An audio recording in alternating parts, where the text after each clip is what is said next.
இந்திய குடியரசுக் கட்சியின் ராணிப்பேட்டை மாவட்ட பொதுக்குழு கூட்டம் நடைபெற்றது. இதில் மாநில பொறுப்பாளர் தன்ராஜ் தலைமை தாங்கினார். முன்னாள் மாவட்ட தலைவர் சிவகுமார், முன்னாள் மாவட்ட பொருளாளர் ராஜாராம் முன்னிலை வகித்தனர். மண்டல செயலாளர் ராசி தலித் குமார், மாநில தொழிற்சங்க பொருளாளர் மாலை ராஜன் நிகழ்ச்சியை ஒருங்கிணைத்தார். மாநில பொறுப்பாளர் மங்கா பிள்ளை, மாநில பொருளாளர் கௌரி சங்கர், மாநில பொறுப்பாளர் வந்தை மோகன், சம்பத்குமார் வாழ்த்துரை வழங்கினார்.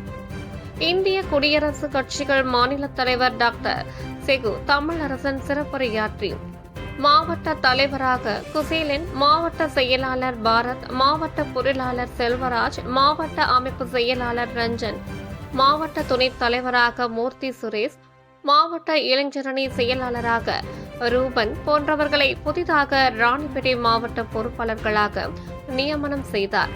இறுதியில் நகர தலைவர் இளங்கோவன் நன்றி உரையாற்றினார்.